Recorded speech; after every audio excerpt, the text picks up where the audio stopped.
আসসালামু আলাইকুম বন্ধুরা। ইতালির পালেরমো শহর থেকে সবাইকে স্বাগতম জানাচ্ছি নতুন আরেকটি ভিডিওতে। আজকে আপনাদের সাথে রোমানিয়া এবং অন্যান্য কিছু দেশের কথা বলবো, ইউরোপের বিশেষ করে।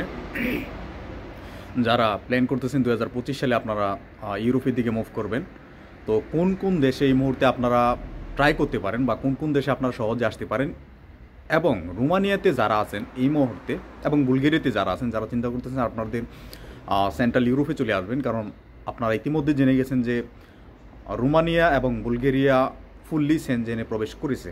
তো সেই জায়গা থেকে আপনাদের এই মুহূর্তে যদি আপনারা ইতালিতে প্রবেশ করেন বা স্পেনে প্রবেশ করেন, ফ্রান্সে প্রবেশ করেন, তো আপনাদের কী কী সমস্যার সম্মুখীন হতে হবে এবং সেখান থেকে কীভাবে বেরিয়ে আসতে হবে, এই বিষয়গুলো আপনাদের সাথে শেয়ার করবো ইনশাল্লাহ।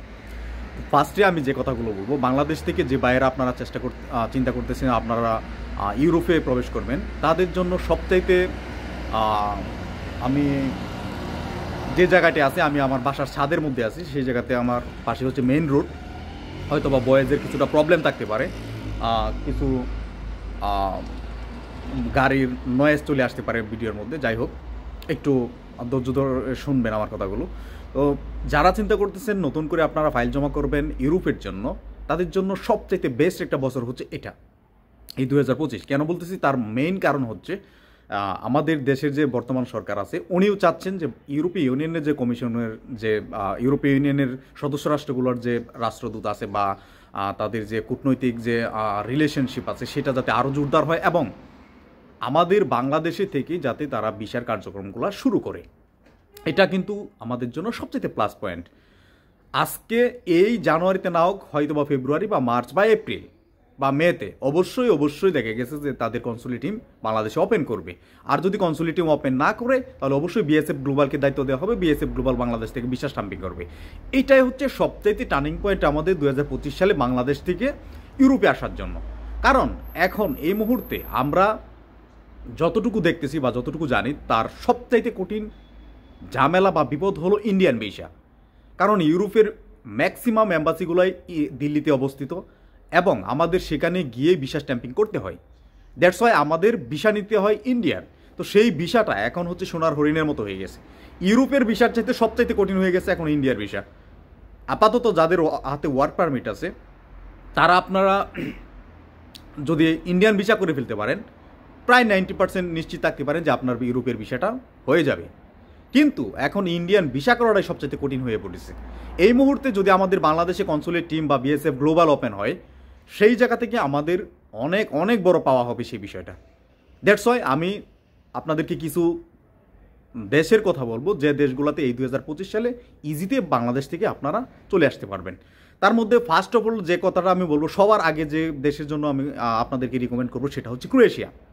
আমি গত ভিডিওতে আপনাদেরকে বলছি, আবার বলতেছি, আপনারা প্রায় সময় ফুল ভিডিও দেখেন না, সেই জন্য কোনো ফুল ইনফরমেশনটা বুঝতে পারেন না। তো ক্রোয়েশিয়া এখন বাংলাদেশ থেকে ভিসা হচ্ছে, বাংলাদেশে বিএসএফ গ্লোবাল হয়েছে, বিএসএফ গ্লোবালের মাধ্যমে আপনারা বাংলাদেশ থেকে অ্যাপ্লিকেশন করতে পারবেন। বাংলাদেশ থেকে সরাসরি ভিসা নিয়ে আপনারা ক্রোয়েশিয়াতে আসতে পারবেন। এবং ক্রোয়েশিয়া, রোমানিয়া এবং বুলগেরিয়া তার থেকেও 1 বছর আগে কিন্তু ক্রোয়েশিয়া সেনজেনে চলে গেছে। ক্রোয়েশিয়া থেকে আপনি যে কোনো মুহূর্তে যে কোনো দেশে প্রবেশ করতে পারবেন। অবশ্যই সেটা সর্বোচ্চ 3 মাস আপনি ঘুরতে পারবেন, কোনো কাজের অনুমতি থাকবে না আপনার।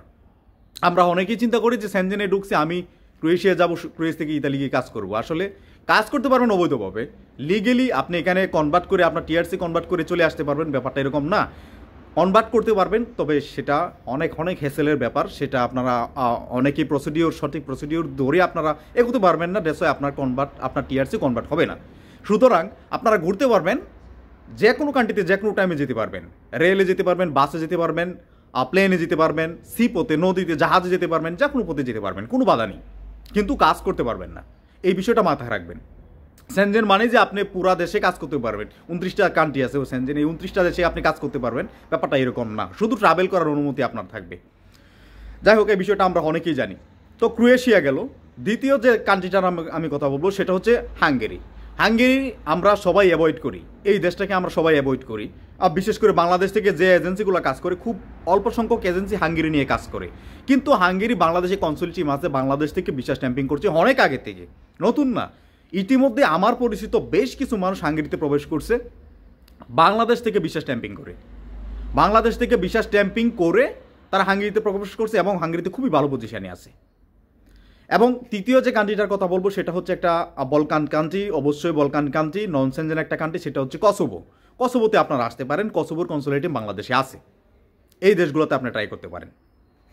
এবং 4 নম্বর যে কান্ট্রিটার কথা বলবো সেটা হচ্ছে সার্বিয়া। অবশ্যই অবশ্যই সার্বিয়া, সার্বিয়াতে আসতে পারবেন বাংলাদেশ থেকে ভিসা নিয়ে। যদিও বাংলাদেশে সার্বিয়ার কোনো অ্যাম্বাসি বা সার্বিয়ার কোনো বিএসএফ গ্লোবাল বা সার্বিয়ার কোনো কনসুলেট টিম কিছুই নেই, বাট সার্বিয়াতে ভিসা স্ট্যাম্পিং করতে দিল্লি যেতে হয়, বাট আপনাকে যেতে হবে না। আপনার যে এজেন্ট আছে, আপনার ওয়ার্ক পারমিট পাওয়ার পর সেটা অথরাইজের মাধ্যমে ভিসা স্ট্যাম্পিং করে আপনি সার্বিয়াতে চলে আসতে পারবেন, আপনার দিল্লিতে যাওয়ার কোনো প্রয়োজন নেই। তো এই 4টা কান্ট্রিতে আপনারা ট্রাই করতে পারেন, খুব ইজিলি আপনারা চলে আসতে পারবেন। এবং ভিসা রেশিও এই সবগুলা দেশেরই এখন 95%-এর মতো ভিসা রেশিও, খুবই ভিসা রেশিও ভালো। তারপর যে কথাটা বলবো সেটা হচ্ছে রোমানিয়া। অবশ্যই রোমানিয়াতে আপনারা ট্রাই করতে পারেন। রোমানিয়া এখনও পর্যন্ত যদি আমি হিসাব করি সবচেয়ে ভালো ভিসা দিচ্ছে বাংলাদেশিদের। যদি আপনি ইন্ডিয়ান ভিসা কোনোভাবে করতে পারেন, ডবল এন্ট্রি ভিসার জন্য ট্রাই করেন। আমি গত ভিডিওতে বলছি, এখনও বলতেছি, ডবল এন্ট্রি ভিসার জন্য ট্রাই করেন, সঠিক তথ্য দেন, তাদেরকে অ্যাপয়েন্টমেন্ট ডেট দেখান, তাদেরকে ওয়ার্ক পারমিট দেখান যে আমার ওয়ার্ক পারমিট আছে রোমানিয়া থেকে, আমার অ্যাপয়েন্টমেন্ট ডেট অত তারিখে, আপনার ভিসা দিয়ে দেবে।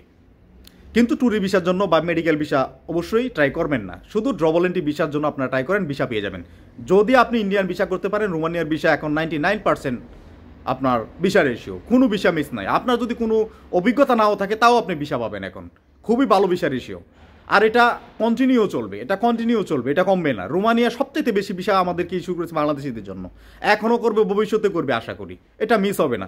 এবং নাও রোমানিয়া ফুল সেনজেন, ঠিক আছে। এবং তার পাশাপাশি রোমানিয়ার পরে যে কান্ট্রিটার কথা বলবো সেটা হচ্ছে বুলগেরিয়া। বুলগেরিয়ার জন্য আপনারা ট্রাই করতে পারেন। বুলগেরিয়াও বাংলাদেশ থেকে আপনি ভিসা পাবেন না, ইন্ডিয়া থেকে ভিসা করতে হবে। তো এটাও কিন্তু আপনার জন্য বেস্ট, এবং বুলগেরিয়া ভিসা রেশিও খুবই ভালো। তারপর যে কান্ট্রিটার কথা বলবো সেটা হচ্ছে আপনার ইতালি। যারা সরাসরি আপনারা ইতালি আসতে চান বা আপনাদের আর্থিক যে অবস্থাটা, ফিনান্সিয়াল দিক যদি আপনাদের ভালো থাকে, আপনার পরিবার যদি আপনাকে সাপোর্ট দিতে পারে, যে আপনি, আমরা ম্যাক্সিমাম লোকই জানি যে ইতালিতে আসতে হলে মিনিমাম যদি আপনার অ্যামাউন্ট ধরি সেটা 15 লক্ষ টাকার নিচে না। আমি এখন ইতালিতে আছি, আমি জানি এখানে কত টাকা খরচ হয়। এত টাকা কোনোভাবেই ইতালিতে আসতে খরচ হয় না, এটা হচ্ছে ফার্স্ট কথা। আমাদের বাংলাদেশি যে এজেন্টগুলো কাজ করে, এটা আমাদের মতো লোকই কাজ করে। আমি ইচ্ছা করলে ইতালির ফ্লুসির আবেদন করিয়ে দিতে পারি, আমার বাংলাদেশি পাড়াবাদেরকে করিয়ে দিতে পারি, আমিও আনতে পারি তাদেরকে। খুব বেশি হ্যাসেলের বিষয় না, খুব ইজি একটা ব্যাপার, খুবই ইজি। 2025 সালে ফ্লুসি আবেদন এই কিছুদিন হয়তো বা ফেব্রুয়ারিতে রানিং চলবে, আমিও আবেদন করতে পারি, কোনো সমস্যা নেই। আপনার কপাল আর আমার আবেদনের প্রক্রিয়া সব কিছু যদি টাইমিং ঠিক থাকে, আপনার ফ্লুসি বের হয়ে যাবে, আপনি বাংলাদেশ থেকে ভিসা স্ট্যাম্পিং করে চলে আসতে পারবেন। খুব ইজি একটা ব্যাপার। বাট আমাদের বাংলাদেশি ভাইয়েরা কোন জায়গাটায় সবচেয়ে বেশি চিন্তা করে সেটা হচ্ছে, ইতালিতে এসে আমার এই লোকটা প্রতি মাসে মিনিমাম যদি আপনি ইনকাম করেন তো 1 লক্ষ টাকা আপনি ইনকাম করতে পারেন।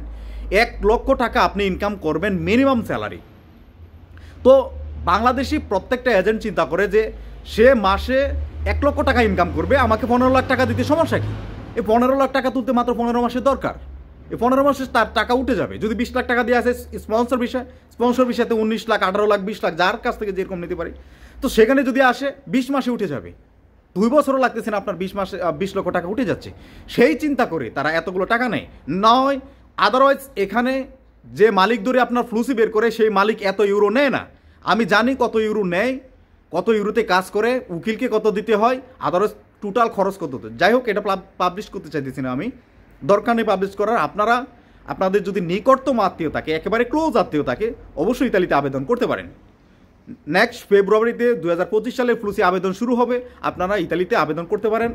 অবশ্যই যাদের ফিনান্সিয়াল দিক ভালো আছে। আপনারা ম্যাক্সিমাম মানুষের সেন্ট্রাল যে ইউরোপ আছে, Italy, France, Spain, Portugal, Germany, এইসব দেশে আপনাদের সেটেল হওয়ার চিন্তা ভাবনা থাকে। আমি যদিও বলকান কান্ট্রির কথা বলছি, Hungary, Romania, Bulgaria, Kosovo, Serbia, যে কান্ট্রির কথা বললাম, ক্রোয়েশিয়া, এখানে কেউ থাকে না, বাংলাদেশিরা চলে আসে, এখানে চলে আসে। আমি এখানে আসার পরে আমি দেখলাম যে প্রায় অনেক মানুষ আছে যারা ক্রোয়েশিয়া থেকে চলে আসছে টিআরসি কাট হওয়ার পরেও, রোমানিয়া থেকে চলে আসছে টিআরসি কাট হওয়ার পরেও। তাদের সুযোগ সুবিধা, থাকা, খাওয়া, খরচ, ইনকাম সব কিছু ভালো ছিল, কিন্তু তারা কিন্তু থাকে নাই, চলে আসছে এই ইতালিতে। ইতালিতে এসে নতুন আইনে পড়ছে। আপনারা সবাই জানেন 2023 সালের মে মাসের পর থেকে ইতালিয়ান সরকার বাংলাদেশকে একটি নিরাপদ দেশের তালিকায় ফেলছে। নিরাপদ দেশ মানে বাংলাদেশিদেরকে এখন গণহারে রেসিডেন্ট কার্ড দেওয়া হবে না। যাদের তথ্য এবং যাদের যে সমস্যাটার কথা আমরা বলি এখানে এসে আশ্রয়ের আবেদন করার পর, যে আমি আশ্রয় চাচ্ছি এই সমস্যার কারণে, এটা যদি সঠিক হয় এবং যদি আপনি প্রমাণ করতে পারেন, তাহলে এই পায়াজি সিকিউর আইনে আপনি কাগজ পাবেন। আদারওয়াইজ আপনি কিন্তু ইতালিতে কাগজ পাবেন না। যারা আগের আইনে পড়ছে, প্রতিশ্রুতি ইন্টারন্যাশনাল আপনার আইনে পড়ছে, তাদেরকে আপনার এখন বলা যায় যদি আপনার রেসিডেন্সি থাকে, পার্মানেন্ট রেসিডেন্সি থাকে, বা 10 বছরের রেসিডেন্ট থাকে, 5 বছরের রেসিডেন্সি থাকে, আপনার ব্যাংক কার্ড থাকে, আপনার মেডিকেল কার্ড থাকে, আপনার যদি বুস্তাবাগা যেটা আমরা ট্যাক্সের কাগজ বলি, এগুলো যদি থাকে, আপনি কমিশনে যদি আপনি সর্বনিম্ন যেটা আমি বলি 10টা ট্যাক্সের কাগজ যদি আপনি দিতে পারেন এবং আপনার কেসটা যদি মোটামুটি আকারে হয়ে যায়, এটা 2023 সালের মে মাসের আগে যারা মামলা করছেন বা তারপরে যারা ওই পুরাতন আইনে পড়ছেন তাদের কথা বলতেছি, তারা যদি এভাবে সব কিছু গুছগাছ করে আপনি কমিশন দেন, অবশ্যই আপনি কাগজ পেয়ে যাবেন। কিন্তু নতুন আইনে আমরা যারা এখন আসতেছি বা সামনে আসবো, সবাই এই 2023 সালের যে নতুন আইন করা হয়েছে সেই নতুন আইনে আমরা পড়ছি এবং সেই নতুন আইনেই কিন্তু আপনাকে এইভাবেই কাগজ নিতে হবে। যদি আপনি সঠিক প্রুফ না দেখাতে পারেন, আপনার কাগজ কিন্তু হবে না। সুতরাং এটা কিন্তু বিরাট একটা হ্যাসেলের মধ্যে আমাদের পড়া হচ্ছে। আমরা ভালো ছিলাম রোমানিয়াতে, সেখান থেকে এসে এখানে একটা ঝামেলার মধ্যে জড়ায় গেলাম। ইভেন আপনি যখন রোমানিয়া থেকে আসবেন, ক্রোয়েশিয়া থেকে আসবেন, এখানে আসার পরে ডাবলিং চলে আসবে। আপনি যখন ফিঙ্গার দিবেন, আপনি ওইখানে টিআরসির জন্য ফিঙ্গার দিচ্ছেন, সেই ফিঙ্গার কিন্তু এখানে চলে আসবে। এখানে আসার পর আপনার ডাবলিং চলে আসবে। সেটা আবার চিঠি আদান প্রদান দুই দেশের মাধ্যমে কথা, যে আমার দেশে তো লোক আবেদন করছে, আশ্রয় আবেদন করছে, ওটা কি রোমানিয়াতে আবেদন করা কিনা, সেই সব যাচাই বাছাই করে হয়তো 2 থেকে 3 মাস চলে যাবে। দ্যাটস ওয়াই আপনার ডাবলিং তারা কাটবে। এটা আরেকটা হ্যাসেল। তো টোটাল হচ্ছে বাংলাদেশ থেকে যেহেতু আসার সুযোগ আছে, সেই জন্য আমি বলবো বাংলাদেশ থেকে সরাসরি ইতালি আসেন। অবশ্যই আপনাদের যাদের অ্যামাউন্ট ভালো আছে বা আপনার পরিবারের আর্থিক সচ্ছলতা ভালো। তো পর্তুগালের কথা অনেকে আমাকে প্রশ্ন করে। পর্তুগালে খুবই কম ভিসা হয়, খুবই কম ভিসা হয়। আর পর্তুগালে আপনারা এখন জানেন যে 70 টোটালি অফ।